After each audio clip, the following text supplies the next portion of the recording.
don't have a sudden death if you don't have to. And there are ways that even when we know death is coming, we can avoid it, we can deny it. It's hard to think about.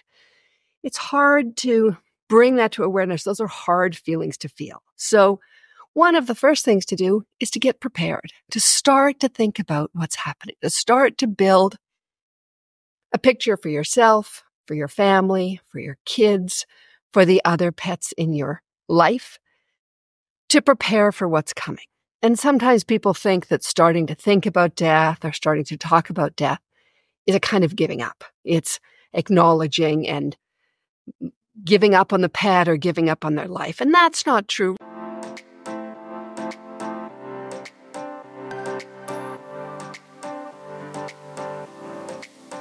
Welcome to the Pet Care Report podcast by Pet Summits. Here's your natural dog healthcare host, Alora McKinley. G'day everyone, thanks for joining me on another episode. Now, I was scrolling my Instagram the other day and have been watching this family prepare to say goodbye to their dog. And they just did it in the most beautiful way and they really celebrated his life. And it got me thinking about all those feelings we have to navigate when we do lose a pet. Sometimes it's expected and maybe you can prepare a little, or maybe you're like me, whose loss was totally unexpected when we lost our dog early last year. To help us to navigate these feelings, I'm going to be chatting to Dr. Sarah Kerr, the founder of the Centre of Sacred Death Care, and a death doula who supports both humans and animals. Drawing on her wisdom of nature-based spirituality, Sarah designs and facilitates ceremonies that help her clients and their families to integrate experiences of illness, death, and loss. These rituals honour the spiritual significance of what's happening and bring healing to the living, the dead, and the dying. Thank you so much for joining me today, Sarah. It's lovely to be here. Thanks for the invitation. Firstly, I'm just curious, what led you to becoming a death doula? Can you tell us a little bit about that? You know, it really was a path that came from many different strands. I've always been interested in and sensitive to spiritual dynamics in the biggest sense of that word. And about 15 years ago, my dad had a stroke. And he didn't die, but it was a kind of social death. So that was a real shock for me. I hadn't really experienced that before and wanted to learn more about that. And then I did my doctoral research on ritual and how modern contemporary people can use archetypal ritual principles to navigate the difficult challenges of our life. And so those things all came together and just felt like the right thing. And it's been a great experience. I've been in practice since about 2012. Wow, that's so interesting. Now, for some people, the death of a pet can feel as intense as maybe losing a person. Why is pet death so difficult to navigate? You know, it's really, I think, an indication of our Western culture that we don't appreciate that pets are parts of our family, right? We love them as much as we love any other family member. It's different, but the love is deep.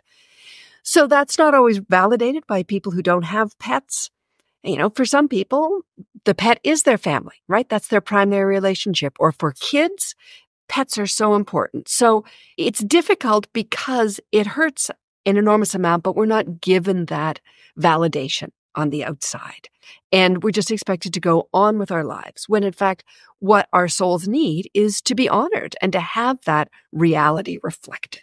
So then is there a way that if we know maybe our pet's getting older and maybe the inevitable is going to happen, how can we prepare ourselves? You know, I often say to my clients, don't have a sudden death if you don't have to. And there are ways that even when we know death is coming, we can avoid it, we can deny it. It's hard to think about.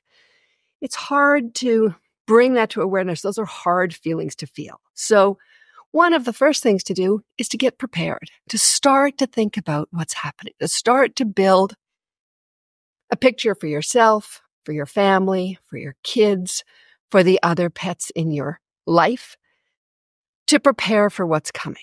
And sometimes people think that starting to think about death or starting to talk about death is a kind of giving up. It's acknowledging and giving up on the pet or giving up on their life. And that's not true. Really, we can be in both places at the same time. We can be deeply involved in loving and caring for and doing sometimes life-supporting work, with your vet, and also be aware that their lives are shorter than ours and that this end is coming. And there's lots of really, I think, distress caused by people who, for whatever reason, aren't quite able to do that. And these heroic last-minute and end-of-life healing interventions can sometimes be really more stress than they're worth. So one is just to really get clear that it is coming and to start preparing yourself. So that's talking about it with your kids, and talking about what's going to happen. What's the vision? Are you going to do treatments for this, that, or the other? Or are you going to euthanize? And of course, euthanizing is a big issue in the whole pet conversation. And so that's a whole other aspect of it. How are you going to do that? But knowing that it's coming, sometimes I describe it like being on a conveyor belt that, with death, we try not to die and we try to do healing work and we do treatments and we eat well and we exercise. But at some point, that conveyor belt, we can't run backwards on it anymore. At some point, we turn and we look and we see, oh, this is where it's going. This is where I'm going and this is what's coming. And that's when people come to me as a death doula for pets or people. And they say, I'm going this place and I don't know how to do it. I don't know how to do it and I don't know how to do it well. That's the internal configuration, because otherwise, you can ride that conveyor belt along and be running backwards and not looking. And if you're not prepared, you'll hit the wall harder than needs to be. And interesting that you mentioned children, because I know children have a really deep bond with animals. Is there a way that we can prepare our children? Children, anyone who has pets or has children knows this intensity of it. And children really can handle a lot more than you think they can handle if it's given to them in age-appropriate ways. So the sort of precursor is starting with just teaching your kids about death in general. Talking about it, talking about people getting old, talking about the leaves falling off the trees and dying, and finding a dead bird on the ground and what happens there, and having them come to terms with death being a natural part of life. Death is not something we're naturally frightened of. That's something that's culturally built in. So when we don't take kids to funerals or we don't tell kids what's happening, the underlying message we're giving them is this isn't safe. There's something here that can harm you, and so we're keeping you away from it. And so they start to become afraid of it because of being given messages that is dangerous. So the first thing is to just normalize death as something that's sad and hard, but doesn't have to be overwhelming and it doesn't have to be scary. So getting kids ready for it, and then getting them ready for it in particular with that animal that's dying. And again, this all has to be age appropriate, but speaking to them about it in very direct, non-euphemistic language. Sometimes people think if they cloud it, it'll be easier to take, but really kids want to know the truth, and they know when there's a lie and they're confused. So if you say, we're having Puffy put to sleep, well then, for a child who goes to bed every night, that makes going to sleep scary. Or, the vet is going to give them a medicine. Well, it's not a medicine. It's a substance, but we don't want them to be scared of medicine. So to really think about it and name it directly. I worked with a client who had, they had an orange cat, much like mine, young, and they lived rurally, and the cat was outside and was killed by coyotes. And they knew this because a friend of theirs found the cat's leg. And so the client who came to me, she had 3 children under 10. And she wanted to know how to tell them this. It seemed pretty graphic, but they'd all been looking for the cat. They knew it was gone. The kids were distraught. And so where we finally ended up in the sort of age-appropriate way was she told them not that they found a leg, that was maybe more than they visually needed to hear, but that they found some fur, right? So that gave the kids the truth. Oh yeah, he's dead. He's dead, and now we can have a funeral for him. There you go. Do you find that sometimes, like doing things in the lead up to saying goodbye really helps pet parents? Oh, absolutely. It's shock. It's shock, and we want to prevent the shock. And everything we can do to prevent the shock makes that process easier. Death is a lot like birth. And if you're having a baby, you have a birth plan.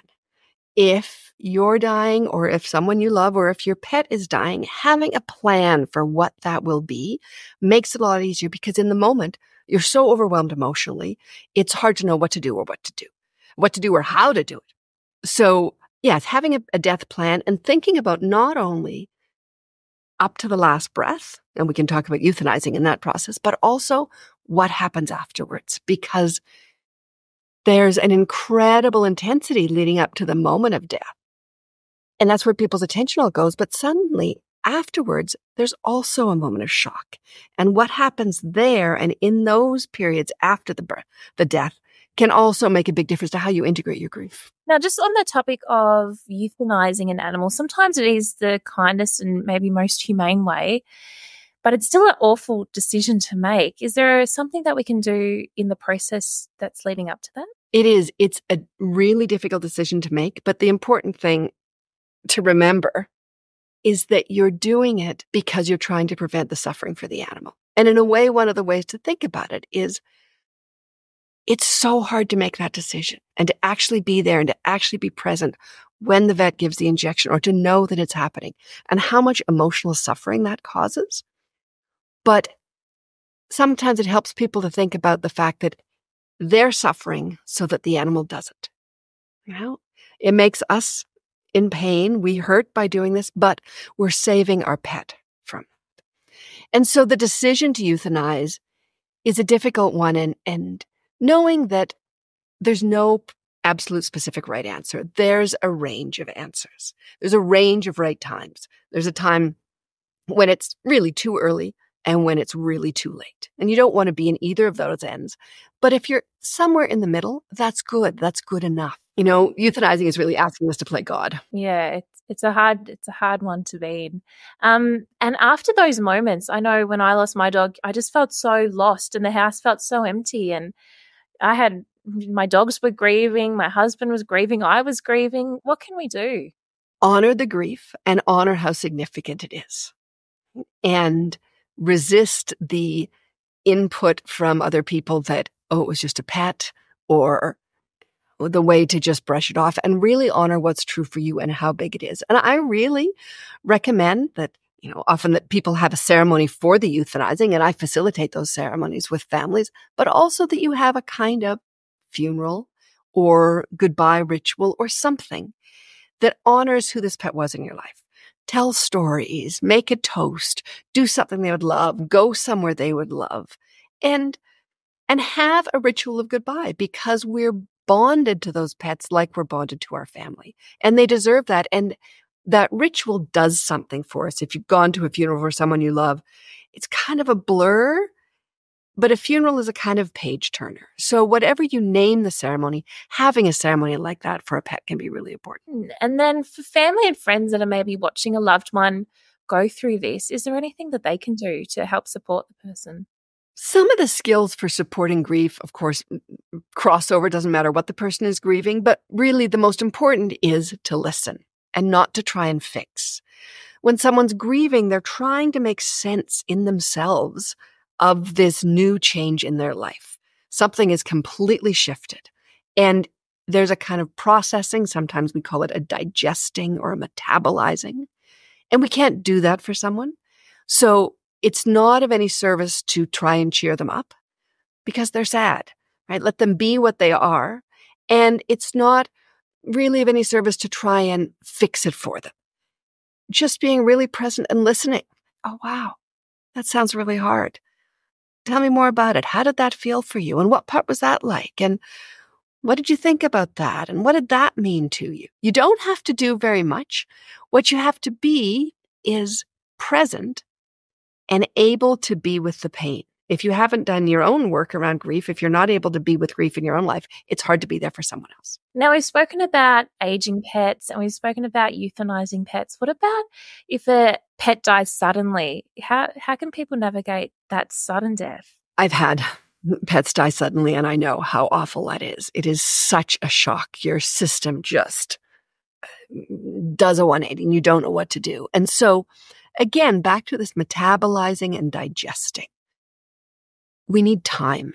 So if a pet has died suddenly, give yourself time. I had a cat killed by a car, and chokes up just a little bit to think about it.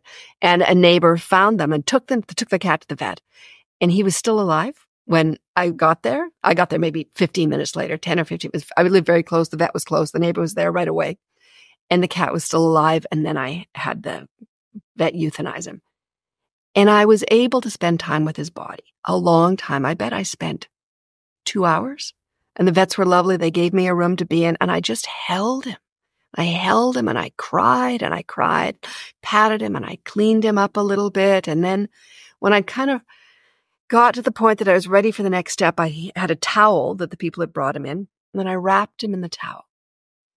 And I ripped up some strips of the towel and bundled him up so he was in this beautiful little shroud almost. And then I sat for longer like that. And I didn't leave until I was ready, until I'd really let it soak in. Because easily I could have gone, had him euthanized, and been out the door 10 minutes later. And that's just too much internal emotional whiplash. You need to give yourself space and time to integrate. Is there a time frame that it takes for people to recover after losing a pet? Grief has its own timetable and everyone is different. But what I can say is that the more you push it away, the longer it lasts. And it's hard to be in it sometimes. So you give yourself a chance to go into it in little bits and come out, and go in and come out, and feel and cry and come out. And you might cry. You might move your grief in different ways. It might not necessarily be through crying, but however it is, you're really present to realizing the loss.